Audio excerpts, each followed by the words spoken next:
welcome to this very special episode of Dumb People vs. Movies. Today we are reviewing all three Lord of the Rings movies. The Lord of the Rings trilogy. The extended editions, of course. Mm-hmm. True editions. We marathoned them last weekend, and we're finally ready to talk about them. Yeah. So, I guess we'll just start off after that. Weston, you're the biggest Lord of the Rings fan here. You tell us. Yeah, pretty much. Tell us why. Well, yeah, this is definitely the best trilogy ever made for me, personally, and just, factually, it's just the best trilogy ever made. I think a lot of people agree on that.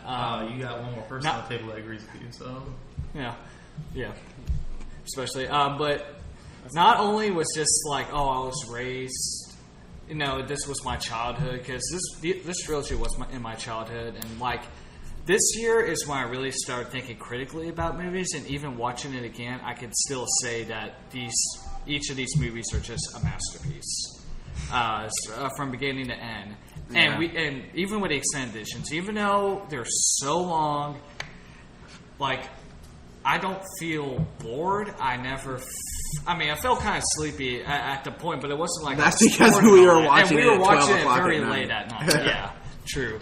But like, just from everything, to the story, to the characters, to the world building, like everything about it was just fantastically made, masterfully made, and I know Peter Jackson can continue to make great films. I know I can't say the same for The Hobbits. I know they're not great, but there's definitely a lot of reasoning behind that, which, I'm not going to talk about it in this podcast, but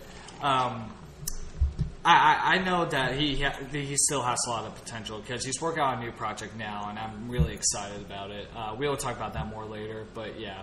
Just from nostalgia and just as a movie in general, up to this day, it still remains as my favorite trilogy of all time. So, yeah. I'll go. For me, growing up, had seen all these movies, but in bits and pieces, and I've definitely seen all of them, but it's been bits and pieces, and so for watching all of them at one time, it's going to be hard, or not hard for me, because I obviously watched them, but it's going to be really hard because there's just so much. There's an entire universe thrown at you, especially in 24 hours, which isn't necessarily bad. Like you said, they're fantastic movies. Like, definitely top 3 trilogies, top 2 trilogies. It's in the top 2, definitely. But or just the best trilogy. But for me, I'm definitely gonna have to watch them at least 1 or 2 more times to understand. Because like I was telling all of you guys, I think I told all you guys this, that for me, not seeing them in so long, it was kind of hard, especially with the extended editions, to know who's who and where's where. Especially for me, not really being involved with like the lore, you could say. Yeah, I can understand that. Yeah. This is definitely the trilogy you gotta watch more than once. So, but even then, it's hard, which I can understand because they're such long movies. So, which you need to watch the theatrical. Well, watching all of them is like 10 to 12 hours. Yeah. It's like it's closer to 12. It's like watching a miniseries or something. Like it really that, is. In a sense. Yeah, it really is. So. What about you, Danny? So for me, gosh, what the heck? Okay, so for me. What the heck? I just hurt my toe. I don't know what happened. Did you jam it? I don't know. That was weird. Okay. Like up off my stand. Calm down. So for me, I was a big Lord of the Rings fan as a mere child. You were. I was a huge Lord of the Rings fan. Yeah. Lord of the Rings playing cards are school. That was our school prime. Dude, I remember that now. In my heyday, I had like maybe 1,500 of them. Yeah, same. We still have a huge collection in our house in some folder somewhere. But I was a huge Lord of the Rings fan. But like at that age, like in 3rd grade, it's not like you really understand everything you're watching and stuff. So I remember Aragorn, I remember Legolas, I remember Frodo, of course, but like I didn't really remember much of the main story points and kind of the themes of the movie as a whole. And so watching them again, I will say Fellowship kind of starts off slow, especially like. So okay, I understand if I go back now and I'd watch Fellowship, I think I'd like it more because now I know who Frodo and Sam and you know are, what happens, and you know how it makes sense. Yeah, and so you kind of get to know those characters. But watching it for the first time, like you hear these great, like you hear like, oh, Lord of the Rings, best trilogy of all time, and then it starts off with kind of like the slowest parts of any of the movies. Yeah, the first hour of Fellowship. So, and it is kind of a weird place to start. But I mean, when I go back, I know I like Fellowship a lot more. Yeah, but as a whole, yeah, I believe so. But as a whole, like all these movies are great, and I think even if you don't like the story, even it's telling, you have to at least respect just the scale of what Peter Jackson was able to do. So I mean, impressive. If you just hear the backstory of the filming, it's like it took him 10 years almost, like just completely, like finish his trilogy, like do all these movies for him, set up everything. Yeah, and it's crazy, but they filmed all 3 movies at one time, so yeah, like, and mostly on location. Yeah, mostly on location. Yeah. And that's just crazy to me that they were able to do that. Yeah, like you can't even film. Like they can't even film one superhero at one time now. You have to go back and like a Star Wars movie. They have to go back and do 3 months of reshoots. Yeah, so that's crazy what they were able to do. I mean, yeah. So I just respect just the scale of everything, especially early 2000s. Yeah. And up to this day, it's still just it holds up. The wow factor. Some of the CG is like kind of bad now, but you take that for it. I mean, even Star Wars has bad CG, the original trilogy. So I mean, but you back can kind of then, ignore that. What movie? I like back then. So you guys, if you're hardcore fans of us, you watched Weston and I's review of Battlefield Earth and the Emoji Movie. I had to watch Battlefield Earth, and that came out the same year as the first is Fellowship of the Ring 2000. Yeah, and the difference of the CGI is insane. Like, now the Lord of the Rings movie CGI seems a little outdated, but that was almost 20 years ago when you think about it. So that makes sense. But even watching that movie, it was still like amazing for the day. Yeah.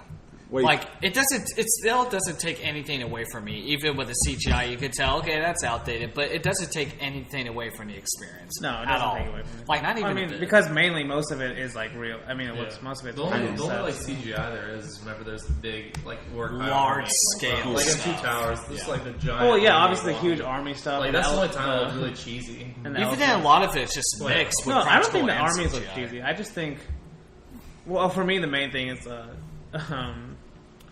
Gandalf on in the pit. I agree. I didn't think it was that bad. For me, it was some of the larger scale, like what Blake was saying with the armies, or even in Return of the King with the Charge of Rohirrim. You could see the horsemen were all CGI and all that. Like, you could tell. I mean, but there's no other way they could really do that. Yeah, exactly. Yeah. But at the time, like for me, it looked so real. 3,000 people would do that. Back then. Yeah, really. They probably had a lot of people though. Definitely did. What about you, Blake? Well, this is like Weston said. This is the best trilogy of all time, bar none. I think it's by far. I would even say it's by far the best trilogy of all time. I don't think Star Wars compares to Lord of the Rings. Star Wars doesn't. Okay, definitely better than Star Wars. The Dark Knight. The Dark Knight doesn't compare at all because there's the Dark Knight does one. Okay, the Dark Knight does, but and the trilogy. The trilogy does not compare to Lord of the Rings. I would say it'll be up there if the Dark Knight Rises was better. Are you? Then it should have been. Shut up. Like, I'm not saying it's bad. It's still a good movie, but it's like it could have been better. Well, you're throwing around good pretty frequently. There. It's good. It's great. It's an incredible movie. I wouldn't say it's. The thing about Rises. Okay, we'll talk about it later. Okay. Rises has deeper themes. Okay, stop. It does not. It does. It does. Deeper themes. It does. It talks about terrorism, like terrorism with Wall Street and stuff like that. About terrorism. Yeah, but the third one is like Wall Street terrorism. It's like white collar versus blue collar almost. Okay, but enough about that. We're not talking about Dark Knight. Enough about that trash movie. We'll talk about the three greatest movies. Let's just not compare trilogies right now. Yeah. Well, but Fellowship's in this. We're talking about Fellowship's still a masterpiece. Okay, well, I just want to ask. Blake told me he skips the first hour of Fellowship every time he watches it. I wouldn't because okay. Well, hear me out. Like once you see Fellowship for the first 5-10 times, you watch that stuff at the very beginning, but now I know everything that happens at the beginning, so I just want to get to the part with the Nazgul. Right whenever it gets to the Nazgul part, that's when I start watching the movie. That's like 30 minutes in. If you've watched the movie enough, you know what happens the whole movie, so you can just skip the whole movie. Yeah, the rest of the movie is awesome, though. So the first hour is not awesome, then? It's like... It's the weakest part of all the trilogy, in my opinion. Okay, weakest part, that's fine, but you say it's skippable. That means it's unwatchable. We're talking about Fellowship. Let's go ahead and get into Fellowship. So how can it be a masterpiece if an hour of a movie is unwatchable? Because the rest of it is more than a masterpiece. It's like that doesn't make sense. I don't think so. Yeah. Okay, we want to start with we're in Fellowship already. Okay. Wait. Well... Okay. I don't know if we should... See, that's the thing. If we do it movie by movie, I'm going to want to mention something that happened in the third movie that connects to the first movie. That's true. They all really do connect. So it's all like one big movie almost. Yeah. I see what you mean. It really is. But, I mean, like you guys are saying... We can try to keep it somewhat I can understand, for you guys, it being the weakest part of the film. I understand that because the story doesn't really move on and it doesn't get to the good parts. For me, I like it. I mean, of course I'm going to say it's world building. I mean, you guys already know. You heard me talk about it before. But it's why I like it so much because even though they're more calming moments and you guys like more engaging moments and all that, for me I like being chilled. Starting off a little bit chill. You see how beautiful Middle Earth is. You see the Shire, and even then with the prologue talking about the Forging the Rings and all that, and of course the Battle of Mordor, I thought was just awesome. That entire sequence was just epic. Well, obviously. Yeah, it was. But when it came to the Shire, and then you see the hobbits, and you see Bilbo describing the Hobbit folk and them. How their lifestyle is, and I like that. I like seeing details like that. For you guys, I'm sure that's slow and boring. It's just okay, let's just get to the point. But for me, I really appreciate that. I'm sitting back, relaxing, look at this world, look at, and then they build up with these characters slowly progressing, And it's also tension building, too. I mean, I know most people aren't into tension building, but I really like that. It gets to tension building and then gets to the nitty gritty. See, okay. I agree. I like that. I agree with you. And I definitely think I'm going to agree with you the more I watch the Fellowship of the Ring. But right now, as the first time viewing it, I definitely agree more with Danny of how it kind of just dragged on, in my opinion. Yeah. Well, it's like with Akira, it's like what we talked about. It's it was kind of hard to understand, but I bet the more I watch it, I'm definitely going to give it 5 stars. But it wasn't really even. It wasn't even really. It's not hard to understand. It's boring. Is what it is. Yeah. I'm talking about Akira. No, I know, but you were comparing we're talking about Fellowship, No, I'm there was no point in Akira where I was really bored. The stuff with the hobbits I didn't feel bored, though. I don't I think it's boring. That's the thing. And not to mention everything with the hobbits is just there's a great amount of people who like the Fellowship the most, like myself, because I think you guys haven't read the books. I read part of the Fellowship. I've read more than you have. Okay, that's true. But for fans, especially my dad, it's the perfect movie for both fans and moviegoers because there's a lot of stuff mentioned from the book, a lot of the dialogue. I'm not just saying, it's from the book, makes it a great film. But for me, even then, the dialogue was so well done, and even some parts of the film be brought into the movie because the Fellowship is closest to the books than the other films, from what I've heard. And from what I've read, partially I can see that. I'm not sure what you think. For you read the entire book. For you to say that makes me not want to read the books because then I feel like the books are boring. Well, yeah. Well, they're not for everyone. That's what I'm saying. Just for a lot of the fans of the books, because there were so many Tolkien fans, because the books were masterpieces, and it was one of the critically acclaimed trilogy books at the time. And of course, now being made into films, now the films lived up to that as well. So I think so Fellowship, even as a whole movie, I think it's the weakest for me because even the stuff after the Hobbit stuff, it's almost like a happy road trip movie almost. All the characters are together, and it's easily to I like adventurous kind of stuff. I don't know. To me, I'm into that. I like adventure. Awesome. I've heard seeing all the scenery stuff. But to me, that's cool, and I love it. I feel like to other people may not be their taste. Okay, but think about it this way. Think about it as you're a person that hasn't seen the second and the third movie, and you're watching the Fellowship first. No, I think still. But that's what I'm saying. I understand that. No, but I'm just saying this is what I think. Yeah, no, I'm saying for me, like I still think there's a lot of people, even if they watch Fellowship for the first time, they could like Fellowship the most because it's more lighthearted than the other two. Yeah. It is. But for me, until it gets I like the darker stuff better. Even just in movies in general, like I'd rather go. But that's why I like Two Towers and Return of the King more because I mean throughout all three movies, my least favorite part is actually my least favorite parts of the movies are with Frodo and Sam. Yes, and that's where we get the most of them in Fellowship. Because in the other two, we actually get to spend more time with Aragorn and like I would say that like the Frodo and Sam parts were my least favorite parts in the Fellowship. But even then, I'm not saying it's bad at all. But as each movie goes on, they get better and better. And in Return of the King, I mean, I know like Return of the King, it's definitely the best of their parts. Yeah, but I'm saying. But that's still those characters. I mean, their storyline is my least favorite part of the movies. Yeah, of all three movies. And we spend the most time with them in Fellowship. And it's kind of like, it almost feels like to me, like, if I had to say it, like, they're weighing, like, their trip is, like, weighing down what Aragorn and Legolas could be doing, because they just have to, like, follow It's not just Frodo and Sam, though, the first one, that's the thing. Well, and, like, I mean, Merry and Sam are fine. but Merry and Pippin are fine. Yeah. But I feel like when they're all put together like that, they're, all the, like, especially Aragorn is not reaching his, like, full potential, because he's, like, story-wise, he's being weighed down by like. Well, story-wise, he hasn't come into his kingship yet. Like throughout the whole movie, like all three movies, he's becoming more of a king. No, I know. But at the very beginning, he doesn't want to be king at all. Yeah, but I'd argue in Two Towers, even though that's not the books at all. But in the movie, I mean, we're talking about movie-wise. Yeah. Like even when it came to the third one, everyone then said, just put aside the Ranger and become what you were born to be. Because it's his destiny, but Aragorn is being a little bit too resistant about it. Like I agree with Blake's point. Yeah, Aragorn's journey to becoming king is like maybe the best part. But and that's a great progression. But in Two Towers, you get that character arc way more than you do in Fellowship. Yeah. Yeah. Mm-hmm.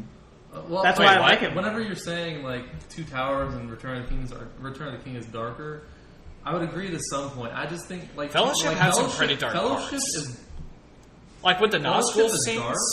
Fellowship is dark in its own way. Yeah. Like it's dark on a more personal level because two of your favorite characters die. Yeah. Like Gandalf dies. He comes back later, obviously. Yeah. But that takes away from Fellowship, though. Because he's coming back. He doesn't come back. Even though we already know he survives. That's true. But Gandalf the Grey dies. Gandalf the White's who comes back. He's not the same person. Yeah. But he still has the same personality. Yeah, but like better. Yeah, he does. But like 10 times better. And then so you're making my point even more. He comes back as a better character. He comes back as a better character because that's how it's written. Like like Gandalf the White. You're is making my point. That's what I'm saying. Yeah. But Gandalf the Grey is still an awesome character. Like you still lost but we get a better character. We get a better Gandalf because of it. And a stronger Gandalf, too. Stronger, I'd say. Better. I think they're both on the same level. Yeah, personality-wise, they're the same, but we get a stronger... Yeah. I will say I like Gandalf the Grey was more grumpier and a little bit more... In a sense. More human. Yeah, he was more human. When it came to the White, he's pure, he's able to control his emotions more, and just as a person himself, he's just a better wizard. Don't more powerful. Yeah, don't get me wrong, I know there's dark parts in Fellowship. When Gandalf dies, it is a sad moment. And there's no part in any three movies that's darker or more sad than Boromir's death. Like Boromir's death is probably the saddest part. Yeah, honestly, and one of the greatest scenes in the entire trilogy. It might be the greatest scene in the entire trilogy. It could be. Okay. I love that scene. Honestly, I didn't like the music and the build up. Yeah, I didn't connect. It takes 3 hours. It takes 3 arrows, and the music just stops. It stops whenever he gets hit by the first arrow, and then he gets hit by 2 more while still trying to protect. And the way that was done, the shot. Honestly, I like Faramir more than Boromir. Oh no! Yeah. What? I like Faramir a lot. I like Faramir more than Boromir, honestly. Faramir's not. I think Faramir's Boromir's still really good. But Boromir's because of his struggle. He's a cool character. Faramir has that too. But he's more Faramir. You actually see his struggle with his dad not liking him. Yeah, you kind of see it. You kind of see more. Yeah, but you kind of see a more complex character. Well, Boromir is more one note. He's a strong-willed, one-minded type of guy. And he's not going to change, and then he gets corrupted by the ring. He was captain of Gondor, and Faramir he had a lot of power. You see Faramir actually make the choice to let Frodo and Sam go. They also both basically give their lives to the cause, or were both willing to at least. Yeah. But I like Boromir because of his emotional struggle, because he wants to reign, he wants to please his father. I mean, Faramir has that same struggle, but he's the one that actually lets Frodo. And that was great about the extended. And Faramir had more stakes too, because if he would have kept the ring, his dad would have actually been proud. He did have more stakes, I would say. Yeah, because his dad didn't like him, and that's all he really wanted. And he pretty much had to charge to his death. Yeah, and the Return of the King. I really like that. You can definitely like see the emotion of Faramir in the Return of the King because like he's so sad. Like whenever his dad's talking to him, and he's like, "My son," and he sees Boromir behind him, and he thinks Faramir thinks it's him. But it's really Boromir, like his vision of Boromir. I mean, that's why I like Faramir so much. I think, I think like you can also understand that. Sean Bean, right? Yeah, Sean Bean. I was thinking Sean Penn for some reason. I was thinking Sean Penn for some reason. Sean Bean, like whenever Frodo uses the ring to get away, like he is emotionally devastated. Yeah. Like not because he let the ring go away, but because he realized what he was doing and that the ring was taking control of him, and he was just emotionally devastated. And that's why his redemption by saving Marion, or by trying to save Marion, because he doesn't actually really save him at all.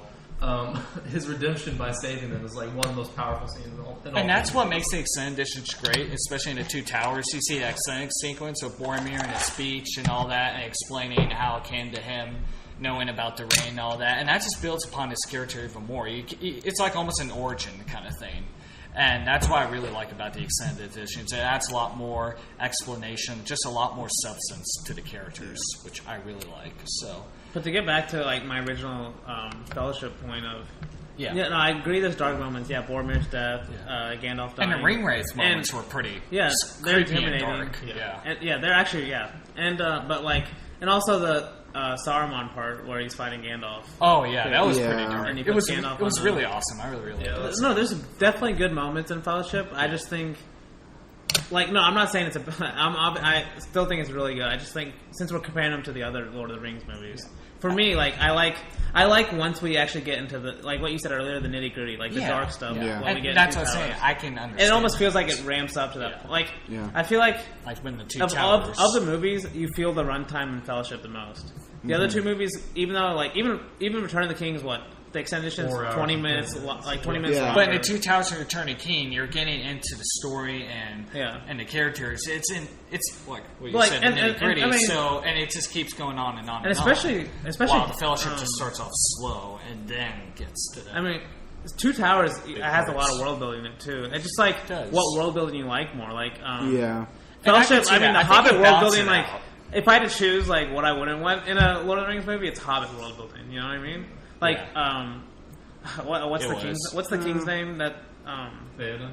Yeah, like, I like all that stuff. Yeah, but really good. He's the king of Gondor, right? No, Rodan. No, Rohan. Rohan. What am I getting? Rodan? Some people say Rohan.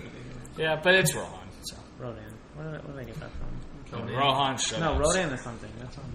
Yeah, okay, I really like Theoden's character a lot. But yeah, like I like all that world building stuff, like because you see the rivalry between the two kingdoms. It's not just seeing like look at these people and how they live, or the beauty of the Shire and its landscape. It's more character building, I should say. Oh, Rodan's the Godzilla, one of the monsters he fights. Oh, Rodan. That's why. I was like, what am I getting? Rodan is. Okay. Yeah, but we're not talking about Godzilla right now.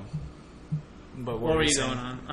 I interrupted you. No, but like that's why it's like when I'm trying to decide which one I prefer over the other, I almost feel shameful because each of these movies I think are just each in its every own way like a masterpiece. And when I'm trying to rank them, I hate putting the one I like the least on the bottom list, and it's just like you kind of just want to put them all on the same. Yeah, I want to put them all on my number one, honestly. Yeah, so like you're saying, all three of them are like one big film. If you think about it. When you have 3 kids, one always better. Yeah, one is always better than the other two, and that's Two Towers. But that's it's like when you have I could see how it's Return to King because it's the youngest of the 3. So the youngest son is always the special child. He always, gets away with everything. You know how that goes with the family. So. No, it's like you know what I mean. You're the youngest. Yeah, so I get the special treatment. I get away with everything, and they love me more. It's like a really good 3-course meal where the first course is like a salad. It's like this isn't bad. This is really good. And then the second one comes in. It's like, oh, it's really good. No, just listen to Danny's. No, so like what the first course is like a salad, right? Okay. And you're like. Okay, I guess I'll have to eat this. It's the healthy part of my meal, and I'll get it over with. And that's Fellowship. And there's some good. There's like an olive in the salad. You like olives? I'll get it over with. It's not. There's olives. They put extra cheese. They put in it. They put a lot of Caesar dressing on it, you know, to like for the outside. And you're like, okay, well, honestly, a good salad. But then salad you isn't. But then you get the meal, right? And that's 2 towers. That's the bulk of it. And you're like, Yeah. okay, I forgot about the salad because that's how good this meal is. And then you get the dessert, the chocolate lava cake or whatever. Okay. And you're like, man. okay, I can see that. With ice cream on top. Yeah. Oh man. But whenever it comes to the healthiest and what's best for you, it's fellowship. But it's the one you like. That's why I like it more.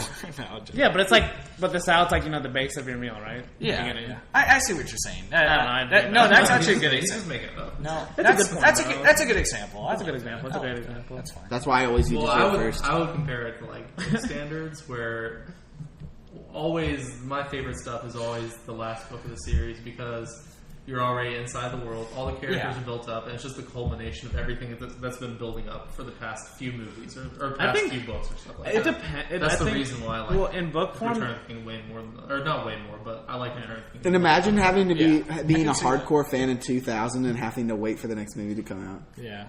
That would in book suck. form, I get that, but like sometimes, I mean, usually like I think.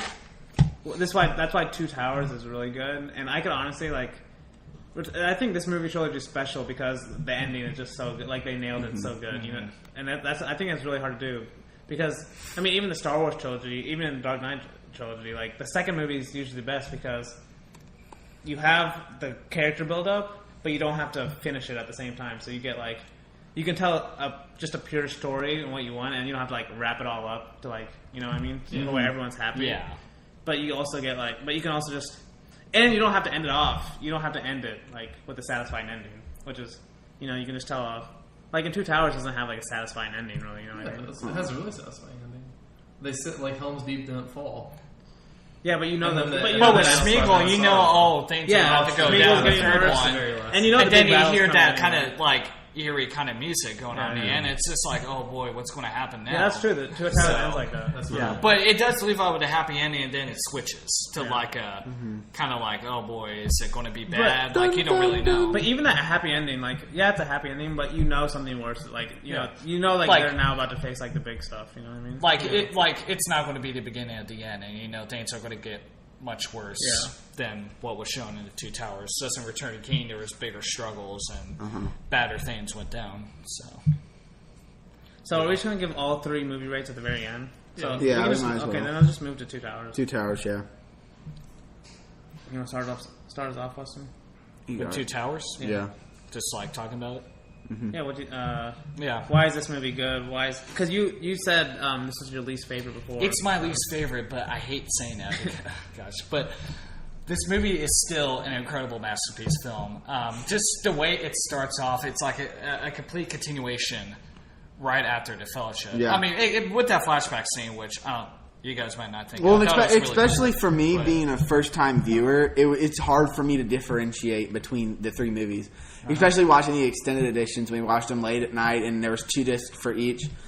It just seems like one story, and it's hard to see. Oh, that was in Fellowship, not 2 Towers, and that was Return of the King, not 2 Towers. You know what I mean? Like the dots do connect. Yeah. Whereas the movie goes on, I'm like, oh yeah, like that happened. Okay, like it progresses. Yeah. What was mentioned in the previous film. Yeah. And like I said, in each film with Sam and Frodo's story, it just progresses better and better, and especially in the third one, you know, you really like it the most.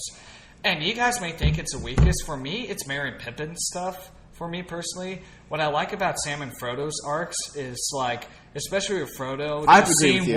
what the ring has been doing to Frodo himself, like both physically and mentally. Like it's changed him.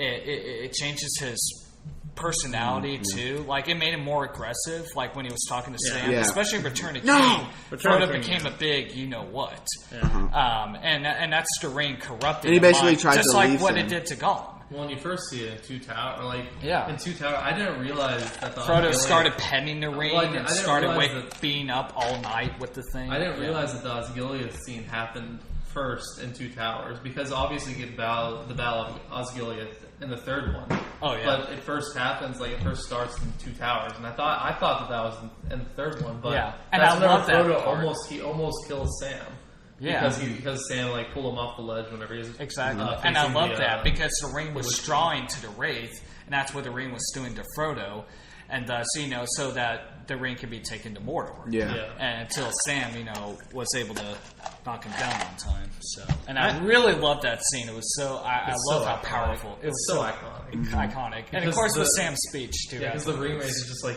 like flying over Frodo, and Frodo's like about to hand him the ring. And because I bet, I was a younger kid at the time when I watched it, but I bet if my dad were watching it the first time, I bet he would be full of well, actually not even my dad because he read the books, but where other people, it's like, oh my gosh, is the ring going to be taken? Is the Wraith going to take that ring? Because it builds up to that moment. You're like, oh man, is this what's going to happen? Yeah. And then. Yeah, so I really like that scene. It kind of fooled you. But I bet for other people who don't know anything about Lord of the Rings. I think okay. For the first time. I think if you can go. I agree with you that I think that Sam and Frodo's part is a main part, and I don't think that it's weak at all. Yeah.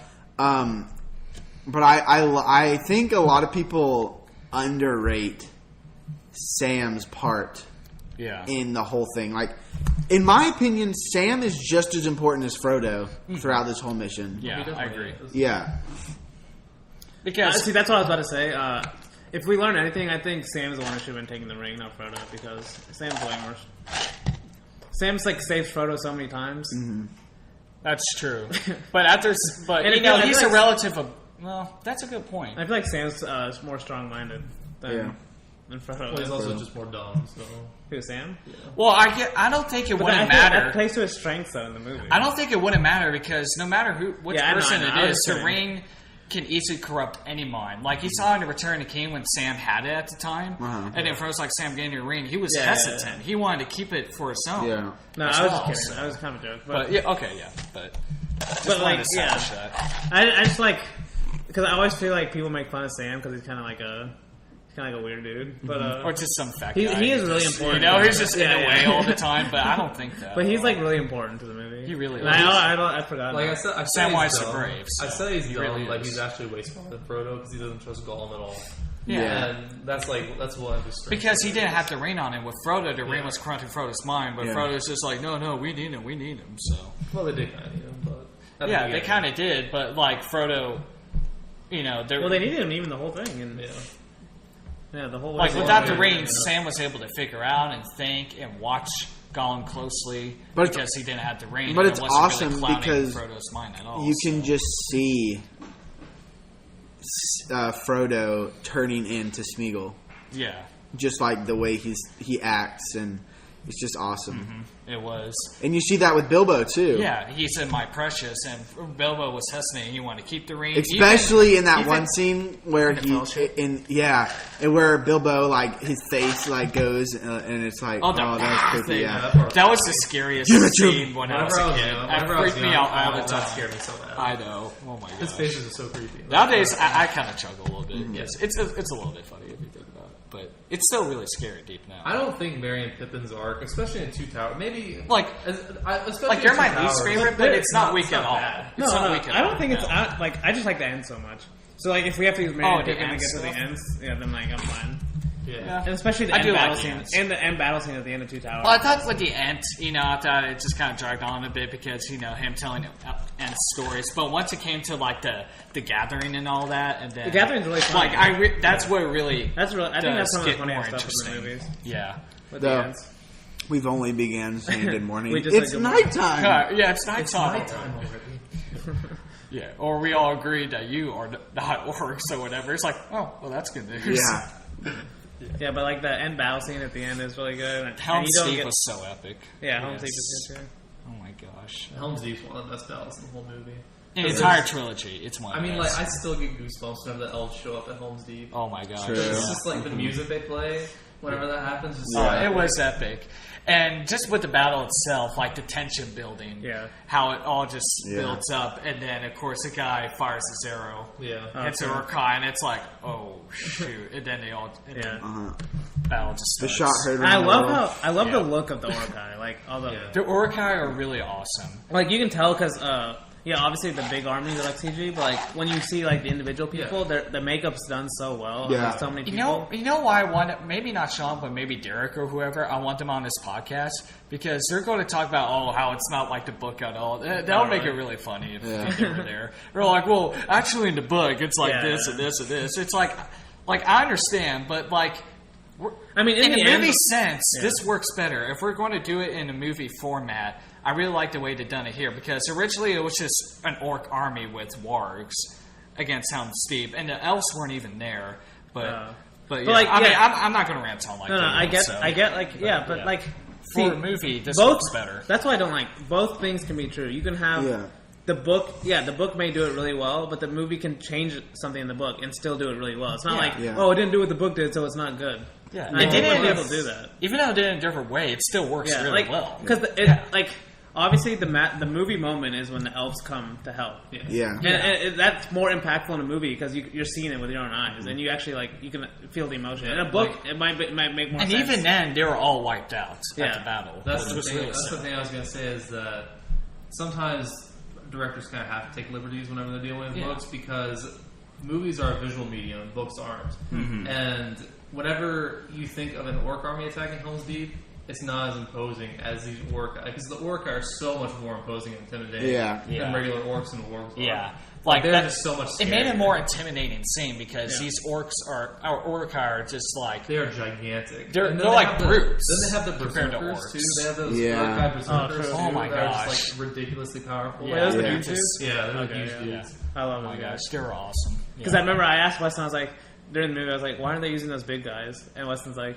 oh, I don't know. And then like, wait, I probably wasn't paying attention. You told me, remember? And you're like, oh, I don't know, just watch. And then like 2 minutes later, they actually use them. When the trolls. Yeah. I'm just like because I want you just to keep watching because then it does happen. You're like, oh, okay, so it was really cool. Trolls. Yeah, in the Return of King, remember with the rog thing or whatever. Crashing through the because they were just using them like push the things and stuff. Yeah, so there's battle trolls. So which I really like that scene when all three of them came in. I was like, oh jeez, that was good. But that part in Return of the King is really funny because Gandalf's like, no matter what comes through that door, you will stand your ground. And then the trolls came in. It's like, and Gandalf's face immediately changes. He's like, oh. And it's so awesome. Yeah, but like the whole visual medium thing. Yeah, with visually. Sometimes I think it can hurt movies if they try to stay too close to the book. Because well, imagine how long the best directors know what from the book will work in a movie, and then what they need to change so it actually is pleasing to an audience. Well, and imagine how long the Lord of the Rings extended editions would be if they tried to stay exactly to the book. How much? I mean, they'd be like 5-6 hours. And they really want to get everything from the book and make it exactly very close. They're going to have to make a TV series out of this. But I'm glad they didn't because if they did a TV series instead of these movies, we wouldn't have this great trilogy. Well, you wouldn't have the scale too. Exactly. With books, you can also cut out a lot because in like I'm on Two Towers.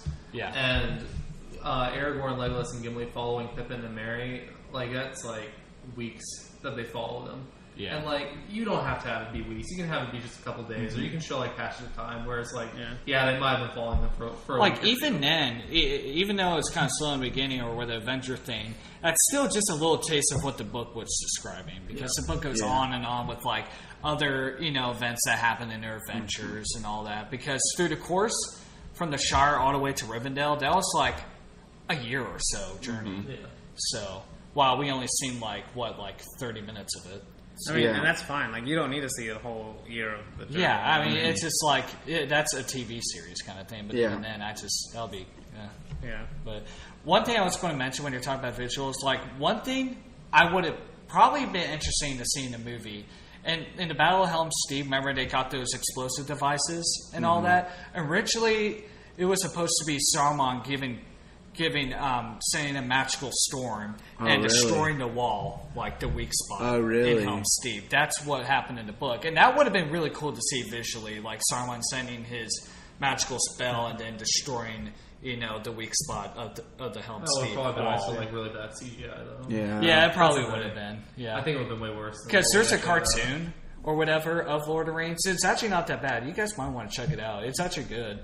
But it showed that scene. It was really cool visually seeing Saruman sending in Lord of the Rings Conquest, I remember the battle at Helm's Deep. You had to fight off those guys that were trying to bring the torches to the wall. Orkai? Oh yeah.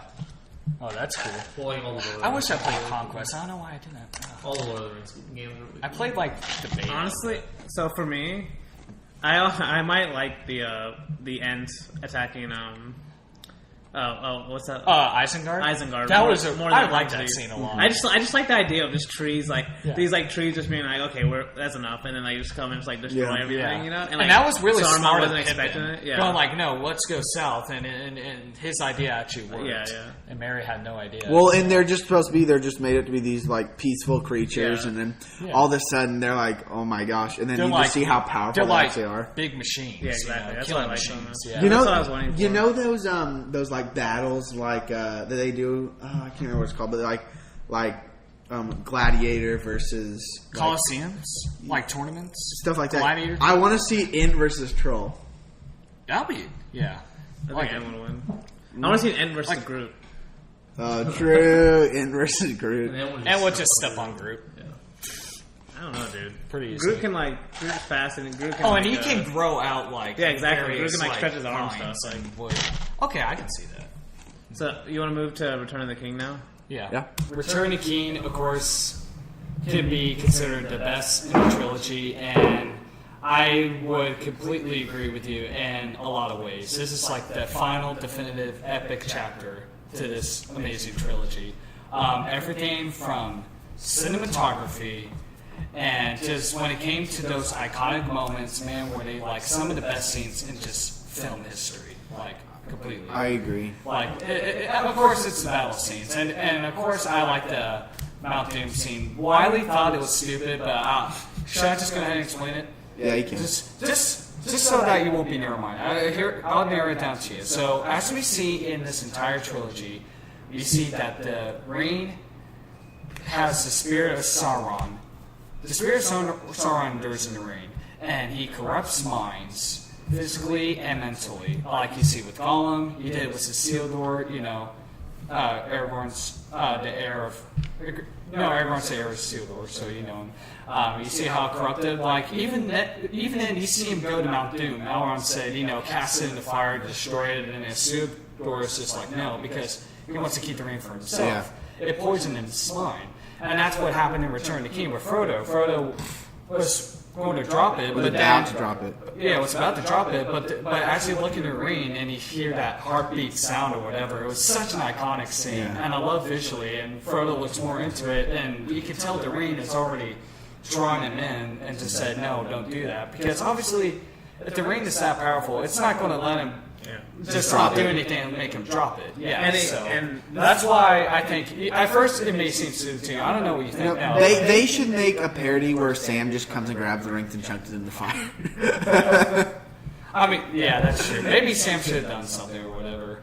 But, Just I push- mean, it's a scary ledge, though, it ends because up- if they make the wrong move, they can fall. It ends up, and Sam ends up having to push Frodo in because he knows he's not gonna do it himself. Yeah. Well, you hear Sam trying to tell him, drop it, destroy it. It's like, what are you waiting for? Yeah. And of course, Frodo's like, no, the ring is mine, and whatever. Oh, I love that scene so much.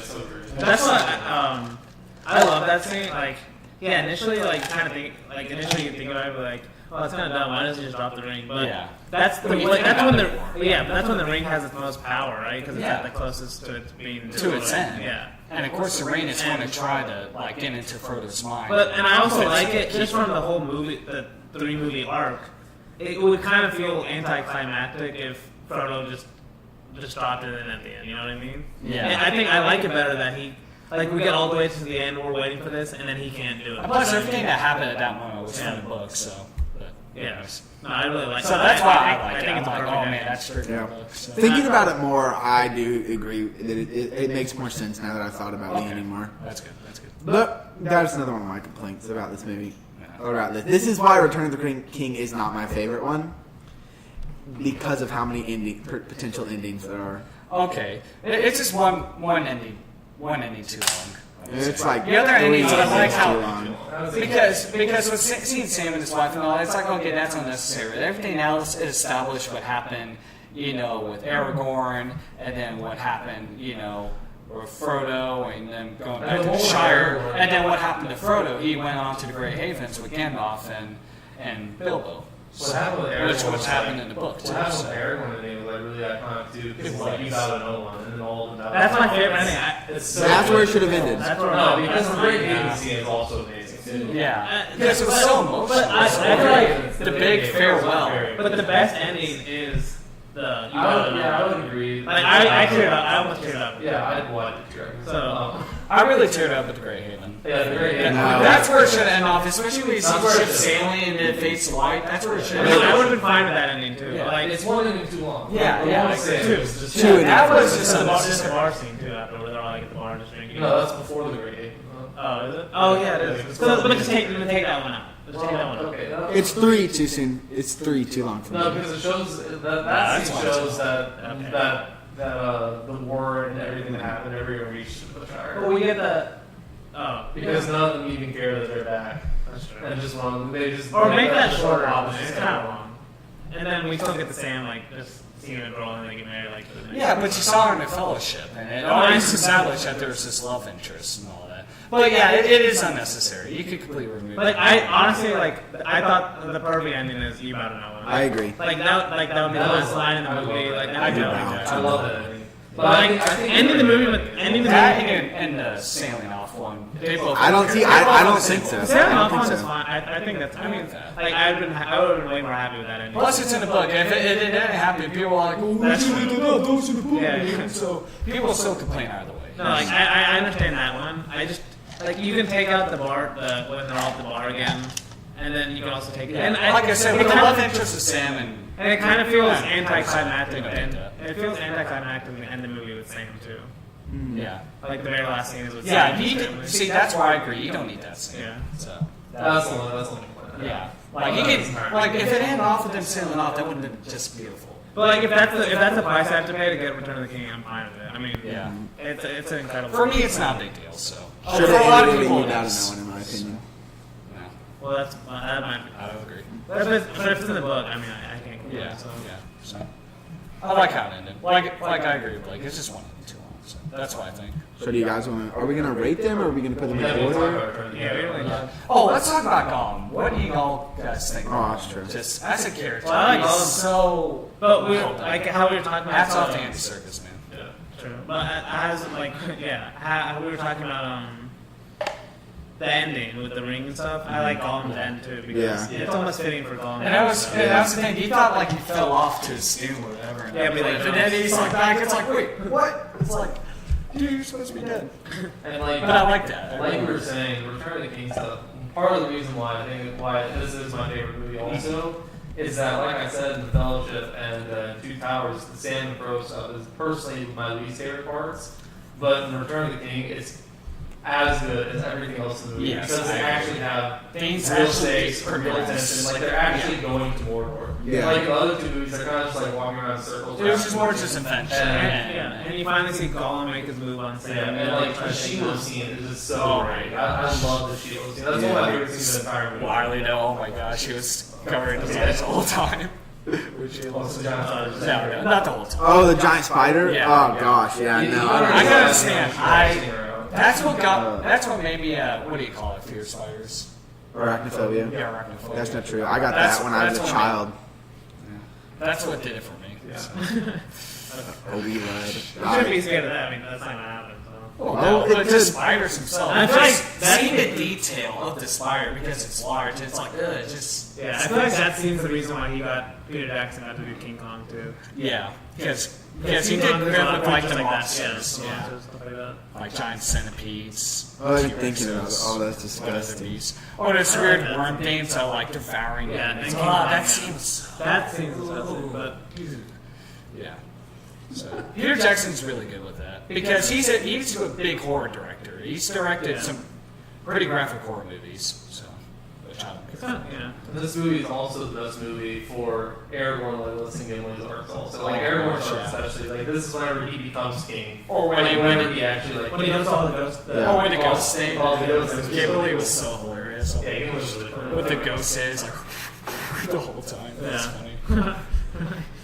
Like Gimli's also a comedy relief in this He's movie, awesome. but he was done so well. He's just a good character. And I love the line whenever he was like, to think I'd be fighting and dying by the side of elf, and then he's like, that's side by side with the friends. It's like, I can do that.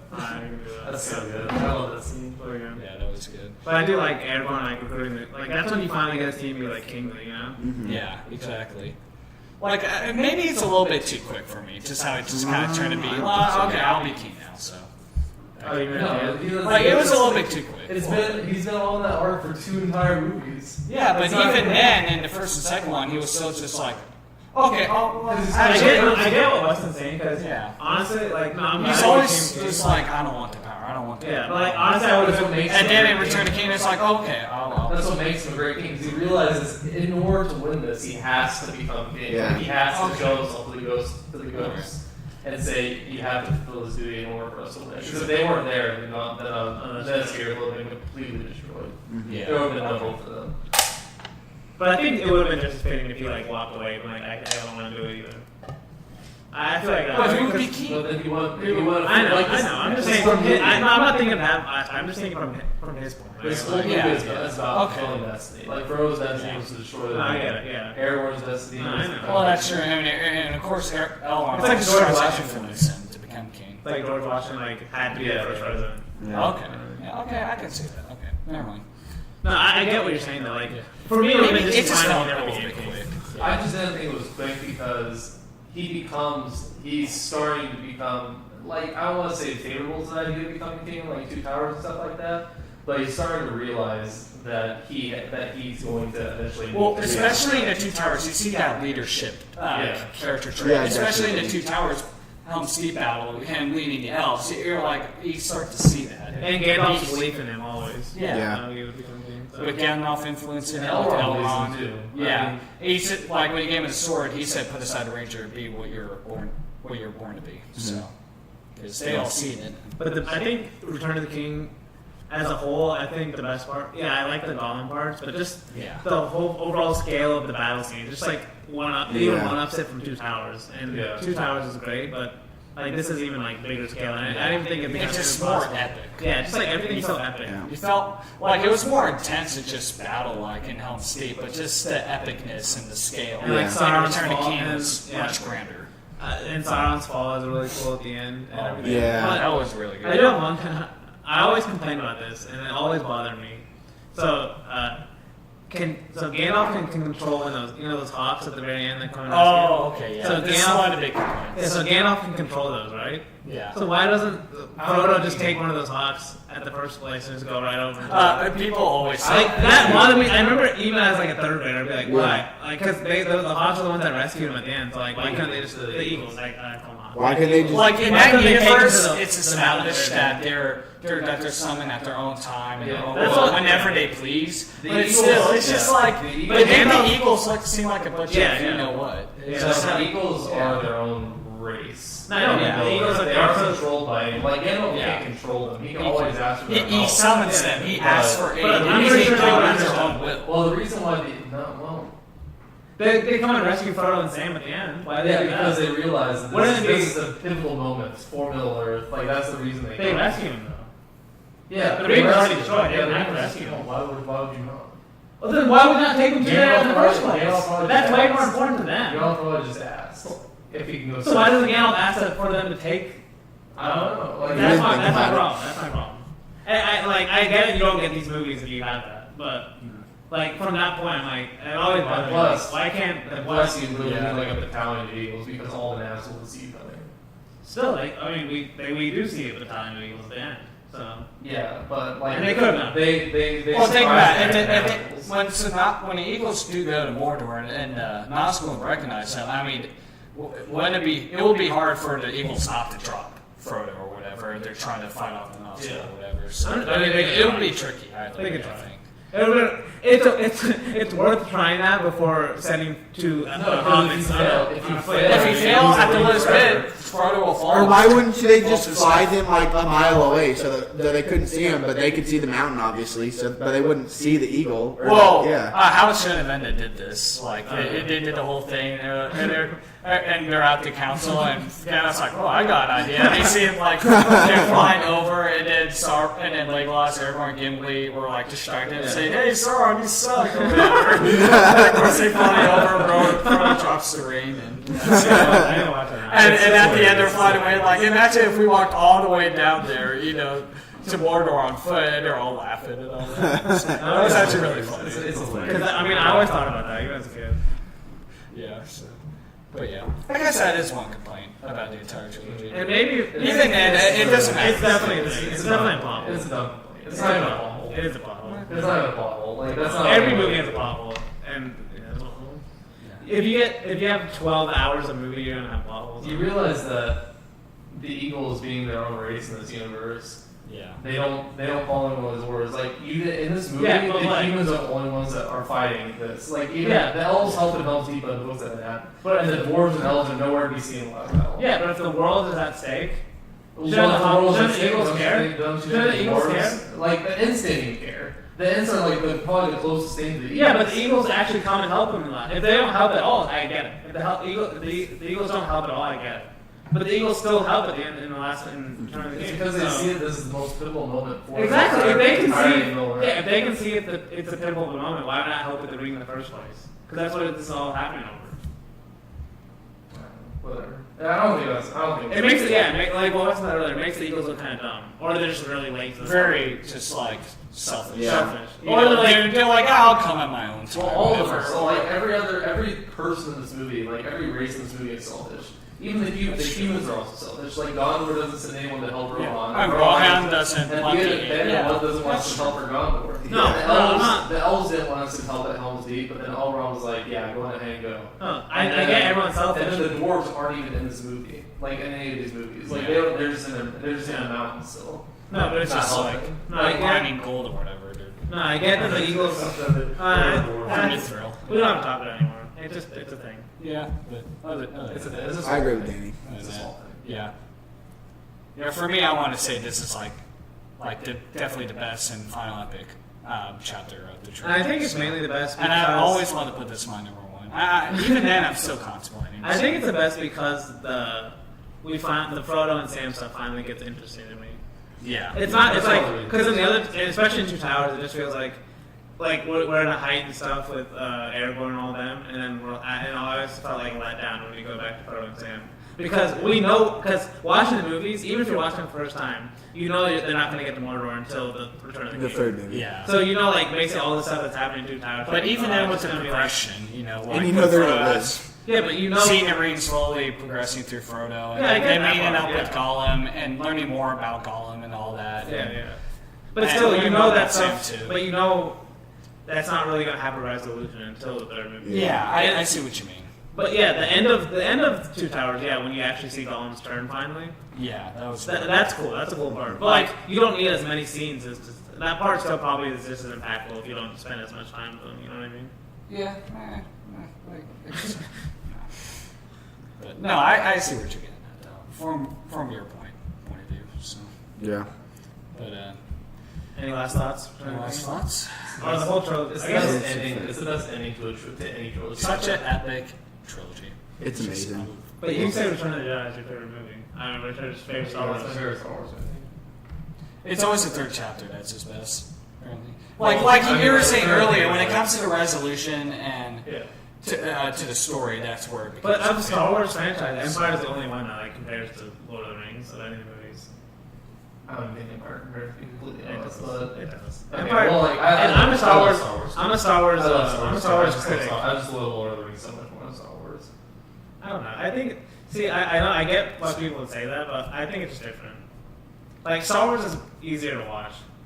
You know what I mean? They're shorter, and you can get through them. Shorter, but they're not as heavy. They're not as heavy. That's true. Like there's a lot of detail. Like Wiley's saying, like he needs to watch through them again, able to remember things and understand some things. You can understand Star Wars the first time you watch it. Oh yeah. Well, even with these being 4 hours, like I wasn't bored ever, except for like maybe a little bit of Parks and Fellowship. Like I wasn't really bored. Like the 4 hours just flew by for me personally. Fellowship because just I got love bored. these movies, because I love these movies. Yeah. And Well, the hours Fellowship, just fly by. partly Fellowship I got bored because I was like super tired that day. Too. Yeah. See, I fell asleep. I fell asleep the last 20 minutes of Two Towers, so I had to watch it again the next day. Yeah. I was so. No, that wasn't the last 20 minutes. Like Last 20 minutes of part one. Yeah, the first one. So I had to. I rewatched I like was the like, you had first. to watch like 2 hours of it. I did. I rewatched the last 30 minutes of the first one and then the rest of the second disc. Yeah. I don't like. See, that's why I'm like. I think Star Wars and Lord of the Rings are not comparable. Even Dark Knight and Lord of the Rings are not comparable. Yeah, because yeah. they're They're all all so different different. in what they're Yeah. trying to do. Like, Yeah. And They're all that's why different there's genres. always like different preferences depending on the person alone. Like for me, I like fantasy. I love fantasy films. But Star That's Wars why is it's a lot my of favorite. fantasy too. Like It that's why is. you're such a huge Star Wars. Like Yeah, that's why I really there's like a lot Star of Wars lore too. in Star Wars too. That's what like. But it depends on the kind of fantasy you like. But see, I love medieval style fantasy. It's Yeah. like with orcs. Like they're always my favorite books. They're always my favorite movies if they're done well. Like that's the thing I'm always kind of sad about is that most fantasy movies aren't done well. Exactly. And Lord of the Rings just like knocks it out of the park. I think since we're coming to an end, like it's kind of like it's kind of how I always gush about like the Dark Knight trilogy of everything coming together perfectly. Mm-hmm. But Lord of the Rings, it's kind of crazy how lucky movie fans were that, and the book fans that they were able to get. Yeah. Like Oscar-worthy movies out of a book series that's so beloved. Because think about how basically a lot of movies made now are based off book adaptations, And most of them just fall apart. Yeah, most of them are like, oh, the book's so much better. Why Like did the they make Hunger this Games. movie? But Lord of the Rings is like And Hunger Games is one of the better ones. Yeah. Yeah. But even then, they're not Well, that Hunger great. Games is one of the better. But Maze Runner? then they split the last Yeah, and the then- last movie. yeah, up. we they didn't always get- split. Yeah. Like with the Hobbit, that's my main problem with the Hobbit. It Yeah. does not need to be 3 movies. Yeah. It's Yeah. one book and it's shorter than all 3 of the Lord of the Rings Exactly. movies by multiple. That's why originally they were going to do 2 until Warner Brothers like, no, let's just do 3. Yeah. Let's milk this out. We want more Exactly. movies. Yeah. I mean, you can't blame them. They know people are going to come watch them. Yeah, exactly. exactly. From their But perspective. that's why. that's what Watch ruins the theaters. film itself. That's why. I mean, that's why we're even more. That's why we're even all more pulling lucky. the phone. Yeah. That's why we're even more lucky. Like the studio was able, like we got a studio to actually fund these movies because they were huge budget and to trust one director to film all 3 movies at one time. Yeah. Like it's crazy. Like Fellowship didn't work out, and still had the other 2 movies like ready to go for the next 2 years. Like Fellowship didn't work out, like it would have been a huge loss for. I know, Who's exactly. did this Universal maybe? If it was Warner Bros. That did It was New Line. New Line Cinema. Yeah, they weren't the ones who helped with the Hobbit. It was mainly Warner yeah. Brothers, so that's why it didn't turn out as well. Well, so And we probably won't like for unknown properties to get like a first movie that this big budget. Think about it, like yeah, Avengers now, like Iron Man wasn't a huge budget compared to all the Marvel movies now. yeah, And yeah, Lord of the Rings was a known property, but it was like old books, right? So to get something that big now, it'd be really rare. Well, nowadays you don't really get epics. Like this is an epic. Yeah. Like, these all 3 movies are all epics. Like you don't get those anymore. Now you get it more. Like Like, even Game of Star Thrones Wars is like a big yeah, epic yeah, happening right Game now of on Thrones Yeah. is an TV. epic. Yeah, Like even Star Wars isn't an epic. Like these ones, like Well, see, okay, now I would. Star Wars is. I think Star Wars is an epic, not in terms of like what you would think classic epic was, like in the 20th century movies, epic, like Lawrence of Arabia, where everything's big, everything. But Star Wars, in terms of the money they're putting into it, it's definitely like an epic in terms of like a studio. It just the money, because you see the money on the screen in the Star Wars movies. It's just like different. It's not It's not like you're seeing big battle. But it's You're also seeing- well, a lot of times, like with the Marvel movies recently, like a lot of times you can like Captain America: Civil War could be considered epic, but they've just pumped so much money in that they don't feel like a movie like this feels. Like you don't connect with the characters as much. Like in Force Awakens, you don't like. I like Force Awakens a lot, but they don't really do anything new. You don't like. There's no characters as good as any character in these movies. I don't know. Like even the first Star Wars. That's not fair. Like we can't judge Force Awakens characters because we had 3 movies. You see, that's what I hate about people who bash Force Awakens. It's like we only seen one we film don't know of the sequel trilogy. I love Once we've seen the entire trilogy, then I can judge. And to be honest, I already love Finn and Rey. So Rey's, I don't know. She's just good at everything. She's not really that interesting. I don't know. I like her. I think she's I like her personality and the actress is really good. Don't get me wrong, but as her character, she just like. Well, yeah. Okay, I'm good at everything, and apparently I know how to use the Force, use the lightsaber, and like. That was my main problem. Yeah, it was like. But that's why I think Episode 8 can fix it. If they can explain it well, I think. Well, like right whenever she pulled the Force Awakens would be lightsaber, better. right whenever she pulled the lightsaber out, like I was like, okay, it took me like 10 seconds. Okay, before we get too much into Star Wars. Yeah. I think this is definitely. It's just like overwhelming how much the scale of this movie is. Yeah. And how much they're and you how have much to content. appreciate of like what they were able to do. Yeah. Mm-hmm. And I get some people like it could turn people off just if they don't like the Middle Earth fantasy stuff. But Yeah, it might not be their yeah, taste. like if you don't like that stuff, you're not gonna like these movies. But they're even by themselves are just fantastic Yeah, movies. as films themselves are really good. Not in terms of like all big epic battles. So you got that, but character drama. Storytelling, yeah. Like it had everything in it that every good movie should have. I mean, there's a reason that The Return of the King won Best Picture. Yeah, I can definitely There's see a reason why. Yeah. One Love Oscars. And also, these movies made a ton of money. Yeah. They're still making a ton of money. Yeah, like it's like that's another thing I'm happy about. Like it's not like they put a huge amount of money in these movies and like it wasn't like these were huge pop culture hits at the same time as well as really good movies. Yes. You don't get the combo a lot. So Yeah. Any last words, Weston? Blake? These are. I mean, I think we all agree they're fantastic. I think we can just go to our ratings. Yeah. Yeah. Do we want to? How do we want to do it? Do we want to do which one? Let's have each Do we person- just all rank them and while giving the score at the same time? Yeah, let's do that. I'll do that. You want to go first? Yeah, like I said, it's really hard to rank them, but so starting with number 3, I would say 2 Towers, 5 stars, and then number 2 is, like I said, let's go back and forth, but I'll just stick to my gut and what I truly think.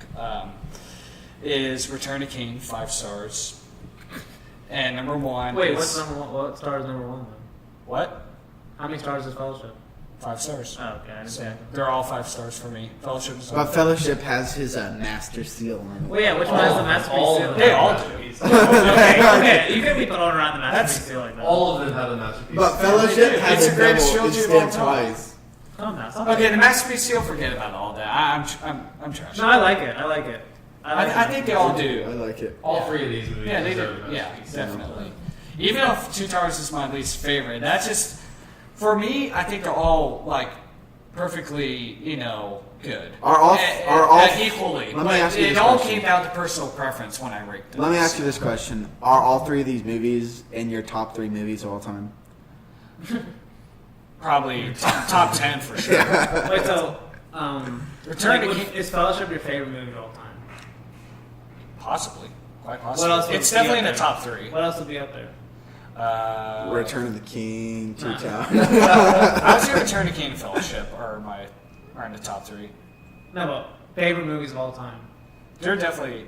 Well, you know, I gotta think Oh, this fine, out. we won't spoil I it. gotta think Okay, this yeah, out. yeah, we'll give you one. time. Yeah. But they're definitely We'll my do the top podcast 10. then. All 3 of them are in my top 10 easily. So. All right. Well, for me, you're not gonna like this. No, it's fine. I don't care. Fellowship is my least favorite, Okay. and I'm giving it a 4.5 right now. Okay. I What? The math. I definitely think I can do it in my head. I definitely think that by the time if I watch this again, which I'm definitely going to by the end of the year, if I watch Fellowship again and we come back next year, it's going to be a 5 for me. Yeah. Just because I need to watch the whole thing again to really understand all the lore behind it. But right now, I was kind of bored for the first little while, so I'm going to give it a 4.5. Okay. That's my least favorite. But I respect that. Return of the King is my second favorite. It is it's a masterpiece. I give it 5 stars. It's really close between Return of the King and Fellowship for me, but I just really love the plot of Return of the King and Two Towers. Yeah. I just really love the plot of Two Towers, and that's why I give Two Towers 5-star, and that's why it's my favorite one. Two Towers is my favorite one. Okay. A lot of people say Two Towers is their favorite. Yeah. It's like that with each of these movies. A lot of people say Two Towers, a lot of people say Fellowship, and a lot of people say Return of the King. But I think for the most part, it's Return of the King. But that's the whole point of. It's basically one big movie in the end. It is, yeah. It's like which actor you like the most. Definitely. Exactly. So for me, kind of wildly, Fellowship is my least favorite. I was kind of wavering between like 4. I honestly, if I could give it what I watched now, I'd give it like a 4.25 or something like that. But I'll round up just to make you happy, Weston. So I give it a 4.5. Okay. And then Two Towers, the second, and then Fellowship. I think each movie builds on each. So. In a lot of ways, it does get better. Yeah. Each film, I can see. And I just like, for me, I just like the intensity of the build up, and then the payoff of Return of the King. I think it pays off really well. So yeah, Two Towers. And I remember because after we finished Fellowship, I was like, oh, I'm kind of worried I'm not gonna like this movie as much as I thought. Yeah. But you said Two Towers. Fellowship. Yeah. And I really like Two Towers. I was not expecting like Two Towers a lot because Weston was telling me like, it's my least favorite, and then I was like, oh gosh, it means it's gonna be kind of boring. When I say that, like I mentioned before, this is all down to personal preference. Yeah. I rate them. So Two Towers is a 5 for me, and Return of the King is a 5 for me. Yeah. And I like the build up. What about you, Blake? So my least favorite would be Two Towers as well, but it's 5-star. Yeah. My second favorite is Fellowship, and that's also 5-star, obviously. And then my favorite one is Return of the King, and that's also a 6-star. And Return of the King is in my top 2. Like, my favorite movie right now is Blade Runner. Yeah. But Return of the King is... Wait, what did you say? Right behind. My favorite movie of all time right now is Blade Runner. And like right behind that's Return of the King. it could be in my top 5 if I watch. The thing is, each time I watch Blade Runner, it's gotten better. Oh yeah. And the same thing with Return of the King. Each time I watch Return of the King, I love Return of the King every time. And I love all 3 of these movies. All 3 of these movies are my... Like, Two Towers is a little bit outside. That was the thing that, like, a lot of these movies, like, kind of like Wiley's mentioning, if he watches this again, he'll like it more, especially with Fellowship.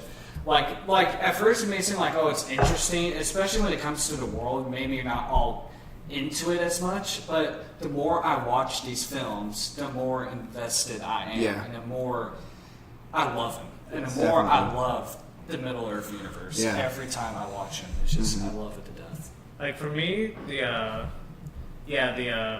swords and the Middle Earth stuff. Like, I'm not like a huge nerd. Like huge. Like every time a new movie or a book comes out, I'm like, oh, can't wait to go read it or can't wait to go watch it. You know? Yeah. But like, these are like I can appreciate when this is like at the top of the genre. Yeah. You know, so like for me, it's not like.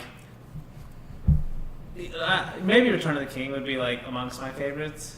I don't know. It's kind of hard to tell. It's just not like. It's not something I would. It's something like I watch and I love while watching it, and more than that, I just appreciate like what it is. But it's not like something I'm gonna like nerd out about. Like I could see if I had been as into it as Weston was when he was a kid, watching it all the time. Yeah.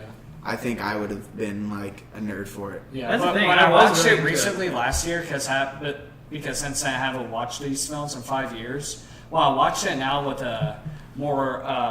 With a better mind, more mature mind, I even loved it more. Just because I was able to focus on each of these scenes and go like, oh my gosh, this is even better than I thought. Yeah, because this is the first time I watched these movies since high school, and before that, I watched them once or twice a year. I was able to see all 3 in the theaters when I was young. But this is the first time watching them after I got out of college and after I was in college. And I think it's even better. Mm-hmm. Yeah.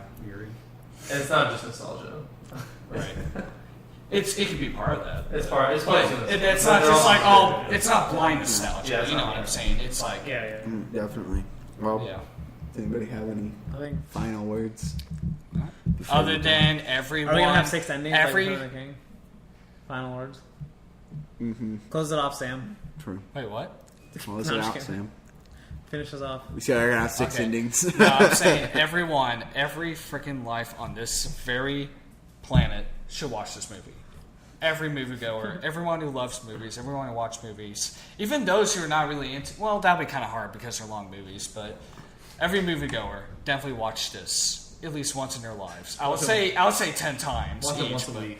Yeah, once a week. Okay, yeah. Once a week for the next year. No, but this is a trilogy, and each one of these films you just can't miss it. You can't, Yeah, because it's they're fantastic. So good. Yeah. It's amazing. And I had the privilege of watching it with you guys Yeah, when we it was marathoned awesome. it. It was just it was so much fun. Well, That's the way it goes. we're not either. I know. Thank you guys for listening. If you That's the Rick and thank Morty. you guys so much for listening. This is going to be a bonus episode. We're planning on doing some more of these. I assume our next trilogy is probably going to be the Batman trilogy, Dark Knight. Yep. Dark Knight trilogy that we're going to do. That's probably going to be our next one. And be on the lookout for director's visions. Director. Is that what we're calling Is it? that what it's called? I don't know. I'm just kidding. But anyways, Sound like a month. we if you guys I'll know tell what you. Letterboxd is, we started a Letterboxd account. It's just dumb PPL versus movies, same as our Twitter. Go. I think someone figured out how to put all dumb people. No, I didn't. Our username is dumbppo. Our name, I just changed the name. Yeah, so our name is Dumb PPL versus Movies. That's how you can find us, Dumb People versus Movies. Same as our Twitter. If Instagram is Dumb People versus Movies, Facebook is Dumb People versus Movies. We also started putting the video on YouTube, which is awesome, and everybody seems to like that. So leave us a nice comment on YouTube for us, and don't forget to rate us on iTunes. So thank you guys very much for listening, and Have a good. Tetsuo! Oh my god. Dang it, why did you end it there? what you gonna? I was going to say Tetsuo. No, you gotta say. You were- Oh, and that's the way it goes.